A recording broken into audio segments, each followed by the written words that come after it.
Welcome to the Highly Sensitive Podcast. I'm Lauren LaSalle, and I'm a former therapist. I'm a highly sensitive person and a self-care and empowerment coach for highly sensitive people. My goal for this podcast is to create a feeling of community, to be a supportive place for HSPs, and to normalize our experiences as highly sensitive people. Because I'm pretty sure we've all spent way too much time feeling like we're weird or don't fit in. Well, guess what? Here, you fit in perfectly.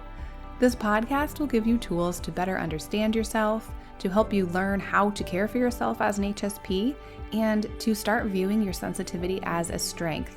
Thank you so much for joining me, and let's begin.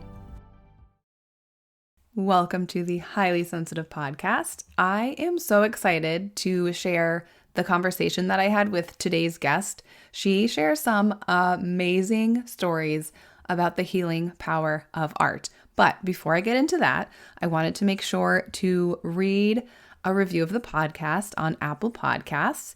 It is from Juanina Wove. I think that's what it says. I apologize if that's not how you say that. And it is about the anxiety and depression episode where I really shared my story. And so this person says, "Hi, loved hearing your story about anxiety and depression. Hand heart." So thank you so much for the 5-star rating and that review. I really appreciate everyone who leaves reviews and rates the podcast. So if you haven't already do that, please, please, please go do that. I know you can rate and review on Apple Podcasts, and on Spotify, you are able to rate the podcast. So I would really appreciate that. It helps other people find the podcast and read a little bit about why people enjoy it. Okay, so my guest today is Karen DeLoach. Karen is an artist, art mentor, author, actor, and creativity specialist. She teaches art history and appreciation in college using textbooks that she has written. That's cool. Her heart and calling are to stir up the creative in others. She has a BFA in painting and theater, MA in ceramics, and film certificate in film production. The arts are her passion, and she loves teaching, mentoring, coaching, and sharing about the art's miraculous healing power. Karen and I talk about so much in our conversation. I think you'll get a lot out of it, especially if you are a creative person, which I know many of you are, or you need a creative outlet and you're not really sure what to do. So Karen and I talk about how art is healing and how creativity affects the brain. We talk about the importance of having a creative outlet and different ways to be creative. So, as I said, this is a really cool episode, and I hope you enjoy it as much as I enjoyed having the conversation with Karen. So here it is. What was it like discovering that you're highly sensitive? It's painful, to be honest with you. When you come from a very sarcastic, humorous family, you learn how to circumvent being totally brokenhearted through things people say by saying it ahead of them. And I remember my mom saying, "Oh, we always teased each other, didn't we, Karen?" And I said, "Yeah." And it's taken me a long time to get over it. Well, she was shocked. She was like, "What?" Because you kind of stuff it. You don't let anybody see that their words truly are wounding you, because you are made to be creative and sensitive, and those sensitivities would make you aware when people aren't being so kind. Mm-hmm. Yeah. Do you remember how long ago it was that you discovered that high sensitivity was a thing that existed? I don't think I realized it at all in childhood. I remember an incident when I was in kindergarten, and I was always directing plays in the playground. All right, so this playground equipment, this is the spaceship, and you're the hero, and you're the damsel in distress. It was the 60s, and so the little girl wasn't cooperating, and I said, "Well, let me show you what to do. Get down."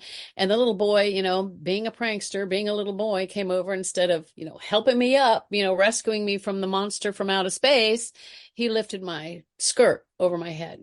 Oh, Oh, I was devastated. I was humiliated. I never did any of that again in the playground. It shut me down.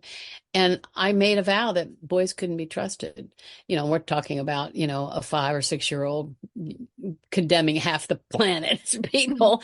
And it seems so silly. But, when you operate in this sensitive world, they have deeper repercussions for you. Mhm. And, it's a good thing. It's a gift, really, because it does make us really wonderful creatives if we find an outlet, a way to find expression for this sensitivity. But until you do, it just feels like a lot of pain. Mhm. Don't you feel that? It's like I know I was very sensitive when people would hurt people's feelings, even if it wasn't mine. And I just felt like, we don't do that. That's just not right. And so I remember thinking that, but I had no idea that this was actually, a condition you can call it, or just, I think of it more as a gift. And maybe Mhm. that's because I did pursue the creative arts in my life, where sensitivity is a wonderful gift. It's not a curse or just about making pain, because we have the ability to express that pain, either of our own and to others, in ways that others can relate and maybe say, oh, wow, I felt that too. And I can relate to what you're doing here because it touches my heart. So no, I didn't have that awareness when I was young. Mhm. No. How Yeah. about you? No, I just found out about it, I don't know, like maybe 8-ish years ago. So I wish I had known about it when I was younger. Because, like what happened to you, I mean, the seemingly smallest things can really have a big impact on us, whether it's, in a positive way or a negative way. So it sort of explains why that can happen to us. So it would be nice to know as a younger person. And I think more people are talking about it now and more parents are aware. And so they're able to notice if their kids are highly sensitive and be more of a support for them than a lot of adults now got growing up. So Did you stuff it too? I would say sort of. I mean, my family is all jokey too. My parents are both also highly sensitive, but didn't know it. And I have a younger sister, and we all were joking, but we would hurt each other's feelings a lot from the joking. And so we would all sort of just be like, ha ha ha, but then also mad. But I was very expressive growing up. So people knew, well, mostly my family knew how I was feeling, not so much like in public and things. So there Well, were that's a much definitely, healthier way, I think, to deal with it than maybe I did, or others. We maybe. had an alcoholic father, and so I saw it Mm. work out. My sister, younger than me, became extremely independent. She kept she was out there. And then my brother was the clown. It made everybody laugh. There was not one picture of him where he's not making faces or put, signs behind people's heads, because that was his way. And it's interesting because seeing him now as understanding that he was highly sensitive, he Mm. became a caregiver. He had a wife with cancer, and he convinced her to marry him anyway, and was just an incredible caregiver the last Oh. 4 years of her life. And now he's got a wife with MS, and he's really beautiful with her. I mean, he uses that sensitivity to really care about others, and he's a true loving, giving, empathetic person. So he's a beautiful man. So there's, all kinds of ways we can take our sensitivity, don't you think? Definitely. Yeah. And that sort of brings me, I guess, to my next question, talking about art. You do a lot of art, and I'm so excited to hear more about it. So, what is art self-therapy? Yeah, art is self-therapy, wellness through creativity, developed through decades of not just being an artist and an actor and creative person, but also in teaching, in being a teacher of all ages. A homeschool mom. I was the art teacher of the homeschool community. I've taught in college, wrote the books that we used in college. But I found that, using that sensitivity, I think, has made me a better teacher, because I'm from South Carolina, and my school was in a more rural part of the state, not a big city. Most of my students were at this college for other degrees, not for art. Mm. And most of them didn't know anything about art, not the beautiful, rich history of Western culture, not having an opinion about what they liked. or even understanding enough about it to make a choice or to stir up their own creativity. And so this is what I've gotten excited about, seeing how art can heal, seeing how it can bring release if we are sensitive. If we're not sensitive, it can awaken that right brain. And I feel like there's this bud in our right brain of creativity. And if we don't know how to express it or develop it or train it or operate in it, it doesn't get a chance to blossom like it should, because we have two halves of our brain. We want them to work together. We have a culture that really emphasizes left brain, logic, order, critical thinking, memorization, timeliness, and our right brain is focus and an ability to be in the moment and to express and to intuit and to be inventive and have imagination.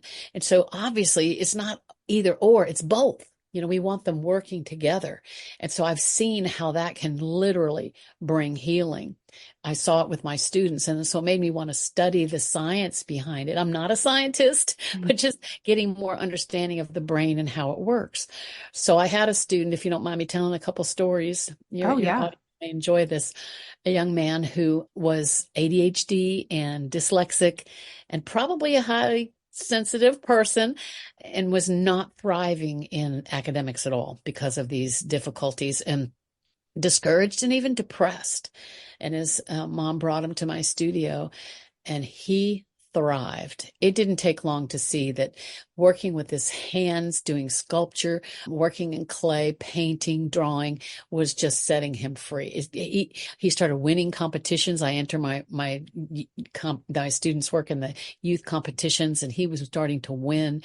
And that confidence helped him to persevere and overcome these difficulties to be able to graduate from high school. So there he was at 18. I entered his work one last time. He won not just first place, but best in show. So he was riding high, graduating, getting all of this accomplishment in spite of his difficulties, when he unfortunately had a traumatic brain injury that caused a brain infection and a stroke.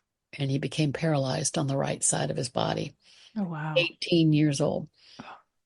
After 4 months in the hospital, he still couldn't talk. He was dragging with a walker the right side of his body, and they were trying to keep his right hand from curling up into a ball. So his mom brought him back to my studio. Now, I'm not a trained art therapist. I'm an artist and an art teacher. And I said, okay, your left hand works. Let's teach you to draw left-handed. And in a short amount of time, he did. He was drawing left-handed, writing left-handed, painting left-handed. He still wanted to do sculpture, and that was difficult for him at first. But I got a call from his neurosurgeon, and he said, "What are you doing with David?" And I'm like, "Just teaching him to draw. What do you mean?" And he said, "This young man is stronger with his weak hand than I am, and I'm a surgeon, and he's getting healing on the right side of his body." So our amazing brains, our amazing minds have the ability to be, and so those connections, those neural connections he had been building between left brain, right brain as a creative youth were now coming into good stead for him as he was developing these skills with his left hand. It was bringing healing to the point where he started talking, he started walking. He had to have believe it or not, a plastic skull to replace his skull. Oh my gosh. And you wouldn't even know that to look at him now. He can talk, he can walk. He's still stronger with his left hand than his right hand, but it doesn't curl up, to look crippled. He still gets use out of it. And he and his family convinced, along with his neurosurgeon, that art brought healing in that very, very extremely difficult circumstance. And that's just one story. We all have stories, especially as sensitive types, of words that really hurt us. So that little ditty, sticks and stones can break my bones, words will never, that's such a lie. They hurt us. They go deep. And what they do is they enter our left brain and they act like a bully to our right brain. So anytime we try to sing, to dance, to drum, to draw, to paint, to sculpt, to garden, or whatever it is, this creative drive inside of us that wants to find its expression is being hindered by some word somebody said. It may have been a teacher or a parent or a sibling or even peers, but inside we believe those words more than that driving sensitive part of us wants to bring expression to, and we have fear. So what I have found is through stirring up the creative, helping people understand that we do have this creative side of our brain. It's there waiting to blossom forth. We can get a hint through, what did you love when you were 5 and 6? What just floated your boat, gave you joy, made you happy? Was it spinning in the playground? Was it singing everywhere you went? Was it drumming? Like one of my sons, everything was a drum. It still is. Of course, he became a musician. Everything was a drum. And for me, my mom gave us paper to color on. Well, it wasn't big enough. So there I am, painting and drawing on the walls. My mother comes in. Yes, I got into big trouble, but there's no way she could know that someday people would pay me big bucks to paint murals on their walls. Mm-hmm. That's awesome. So I encourage people, look at when you were young, because there is some keys in how you can find expression for your sensitive heart, for your sensitive nature, and to have, real true fulfillment in your identity. It's part of the call in your life, because why else do you have this part of your brain that's devoted to creativity? Mm-hmm. Albert Einstein said, creativity is intelligence having fun. Yeah, Are I you like having that. fun? Are you having fun? So when I teach, no matter what age, I say, this is a safe space. Okay. And we sensitives, we got to have this safe space to truly become ourselves. When we feel safe, not criticized, not going to be put down, then we can really truly allow that right brain creativity to come forth. So before I teach anything, I'm like, this is a no criticism zone. And for some people, it's such an ingrained habit, but it's also pretty loud voices that they're fighting against. So my first exercises, my book, How to Draw, the first exercises are, you can't look at your paper when you draw. So we take that left brain, right brain component away. It's not about the product. We can get out of that paralysis of perfectionism. We can be less goal oriented and more in the moment, and really start observing and looking at what we're going to draw. And it just sets people free amazingly. They start laughing. They're having a good time. And even those that you can't draw, are surprised, because creativity isn't just for artists. It's for all of us. And if you have a sensitive nature and you're highly sensitive, then you probably have very specific creative callings on your life. Mm-hmm. And That's so cool. I just, I noticed when you said you can't look at the paper, I started feeling really anxious, which I thought was sort of interesting. Like, I'm not even doing this. Why am I feeling anxious? Because there is that little like perfectionism where I go, oh my gosh, if I was doing that, like what would I even do? I don't even know how it would turn out. And I guess that's exactly what you're talking about. it That is. voice. Yeah. Absolutely. Very good observation there. That's what we have to break away from in order to build the skills. So, I did have really good drawing skills when I went into art school, and I went to a school where I could do theater at the same time and fulfill a couple of callings. And I all was well until I started moving into my major, which was painting. And out of taking 4 different professor of arts painting classes, they all came to the same conclusion, that I was a sculptor, not a painter.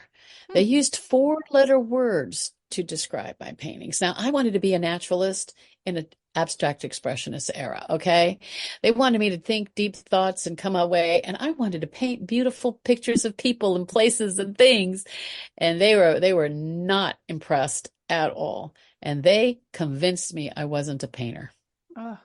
I came into agreement. I could not get out of it. Okay, well, I'll go to graduate school in sculpture, and I became a ceramic artist, and which I still love. But inside, I wanted to paint. I knew I wanted to paint. And I started having these beautiful little baby boys, and I wanted to paint them. And I ended up for 10 years having piles of unfinished canvases. It's like I couldn't push past that. You're not good enough.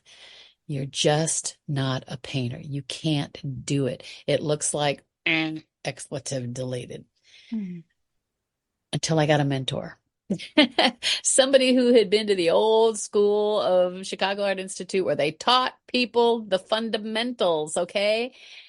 And he taught me how to paint because my heart, I wanted to paint naturalistically, not abstractly, which is a perfectly valid expression. I don't deny that. But for me, I wanted to do representational art.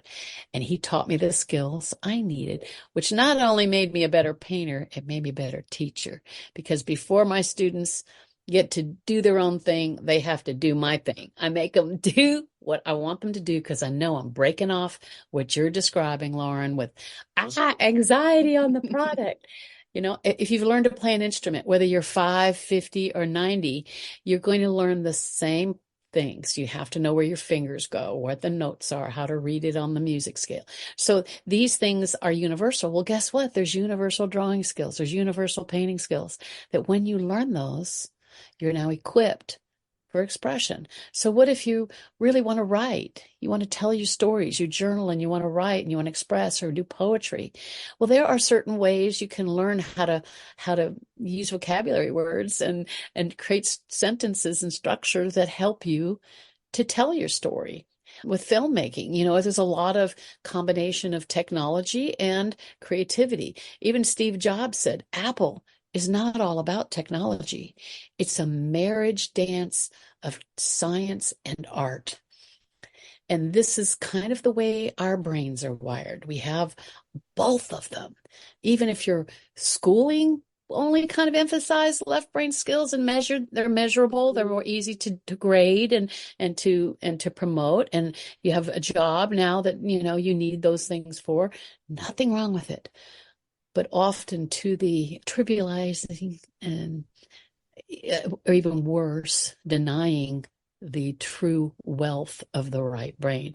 And now scientists, there's even a whole neuroscience called neuroarts, where they're, you know, investigating these connections and how really our true brilliance is combining both left and right brain, not one or the other, which is why those words can be really bullying. And that's what we have to combat, you know, get over, so to speak. Once I got the skills I needed as a painter, I knew that I could always be better because we're called practicing artists for a reason, practicing musicians, you know, we are always learning. I'm always doing new videos, learning from each other because we always want to be better, but it's not because I'm not good enough anymore. I no longer come into agreement with those 4-letter words. I can make beautiful paintings. Yeah, they may not be to your standard or his standard, but they make me happy and the people that I give them to or sell them to happy. So it's got to be seen as a gift, this high sensitivity. The wounding, yes, you got to deal with the pain, and I think you did a really good job. You've done a much better job, Lauren, than I did as far as they knew how I felt. Nobody knew how I felt. When I said that to my mother, I was in my 30s when I said, and it's taken me a long time to get over it, and she just cried like a baby. What? I said, yeah, they hurt me. You know, and I didn't understand it's because I'm a highly sensitive creative. I didn't understand that at the time. I just knew that I had to get over those words and realize, you know what? That's not my identity. Not enough is not my identity. And being highly sensitive is a gift. And if you see that in that way, realizing, okay, we get over the hurts and the wounds that's caused by people's words or grades sometimes or whatever measure that you're walking under, that you are enough and you're given a brilliant gift and you'll never have Alzheimer's or brain fog if you're using and utilizing both sides of your brain. They've Mm. done a lot of studies proving that. Because some people with COVID, it left brain fog, especially in my generation. And guess what? Knitting. Knitting can help heal your brain. It Wow. doesn't take drawing and painting and sculpture to heal your brain. Playing the guitar for my husband, it's the flute. He's gotten so much healing in his life from, he's a Native American flute player and drummer, and just weeping. He couldn't even have words for what was going on because of early childhood abuse and things that he had suffered. Music brought healing to his life. And he became a gardener. And there's something about digging in the dirt and pulling up weeds that just brought him a lot of life. So there's a lot of ways to be creative. And if you don't mind, I can recommend to your viewers, I created a 3-part pop-up podcast. It's free. You can register for it at www.getcreativewithkaren.com. And those 3 podcasts have more about how you are creative, how in different ways you can be creative, and then the science behind it. So they're 3 20-minute videos, and I'm not videos, they're podcasts. And I'd love for them to, maybe identify their own creative gifts. Yes. Oh, yeah. Thank you for sharing that. I hope people go listen. And I think a lot of people are going to be able to relate to what you were sharing, especially about those voices. And maybe some of them have figured out their creative outlet, and maybe some of them haven't. So I'm hoping, I mean, you listed a lot of things. It sounds like there are just an enormous amount of different creative outlets that you can have that can help you heal and help your brain and just help you in general. Yeah, and even just seeing, if you've been identified and recognize that you're a highly sensitive person, receive it as a gift. It is a beautiful gift that I wish everybody had, because you have the ability for expression in deeper ways. You think about somebody like Vincent van Gogh, if you know his story at all. He couldn't even, his father was a minister. He tried to be a minister and he gave up his house for the poor and he got fired for it. This is a highly sensitive person who ended up sharing his love of nature and people with the world in the last few years of his life. But he never got over the rejection of his family, the rejection. He only sold 1 painting in his lifetime. It would not surprise me if he could have been diagnosed at least with being highly sensitive as being one of his issues. Thank God for his brother Teo, who saved his paintings, he and his wife Johanna, and they encouraged him and supported him in his artistic gifts. So hopefully each one of you has someone to support you in your beautiful gifts and in this particular gifts. Thank you for listening to these ideas. Do you have any more stories that you could share about some outcomes for your clients? I love that one that you shared before. I'm like, give me more. I do. This one is an adult who brought her children, and I got her doing art, and turned out she's really, really good in sculpture. And then she came and said, Karen, I've been diagnosed with late stage breast cancer, and I've been given 6 months to live. Wow. And I said, well, can't do anything about that. She was doing all the medical things. I said, but in 9 months, I've got this huge room installation I'm working on. It's called Taste and See Sweet Shop. I'm making hundreds of pieces of porcelain, chocolates, cakes, candies, cookies. Please help me. Come into the studio whenever you're not doing radiation. Come and join me. Help me. She was so good with making beautiful things. So she did. So we spent, and she said, Karen, I don't even know if I'm going to be here in 9 months. I said, well, you'll have a legacy to leave your children. So, let it distract you. So she did. And we had the most fun. What colors to make dark chocolate? What colors to make light chocolate? What do we need to do to make these truffles or these cupcakes? Or we just had a blast. We made hundreds and hundreds of pieces of things to fill up a candy store, a chocolate shop, a conditorei, whatever you want to call it, and a sweet shop. We found furniture in Goodwill, and we refinished it to make it look like a cafe. We had a banner artist make us a beautiful silk banner. We did table coverings. I did through stands and plates, and we had a truly beautiful, beautiful show. because she was there working at those 17 days of the Um, show. We have Spoleto Arts Festival here in Charleston, and hundreds of people came to see. They came in thinking they were buying chocolates. I said, they're for sale, but don't eat them. They'll break your teeth. And and not only was she there, she was in remission. And I'm happy to say 8 years later, she is completely cancer free. Now, wow. she did the medical thing, but there's a lot of people that do the medical thing and don't survive the diagnosis. Mhm. She had something to think about, to focus on, beauty to do, and have fun. And I know just from some of these experiences I'm sharing with you, the healing power of art. Now, here's another one. We're military families, and Walter Reed Hospital is the foremost Army middle hospital in the world, really. They were having trouble with their young troops who had traumatic injuries in the wars, and they could deal with the physical, and they did therapy, but they were still really, really struggling. And they did a summer program. They did a special therapy summer for them. And when it was all done, now these are people who are soldiers, right? They're identifying as warriors or soldiers. What was your favorite thing you got to do? And the overwhelming response was art. And they found healing through self-expression in ways they never imagined nor had any training for. Now, here's another one. Do you like to sing? Yes. I love to sing. I used to be in musicals a lot, but dancing was my thing. So I'm like a shy singer. I don't want people to hear me, but I love it. Do you sing in the shower?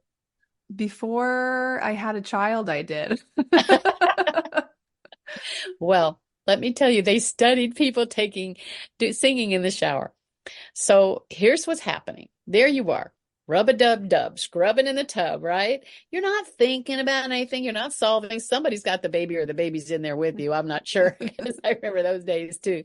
But anyway, you're scrubbing along. You're not problem solving. You're singing your favorite songs, having a good time. You get out of the shower. You just feel good because you don't realize you've just released all this serotonin, the happiness chemical, as you were engaging left brain, right brain at the same time, because your left brain is movement. So just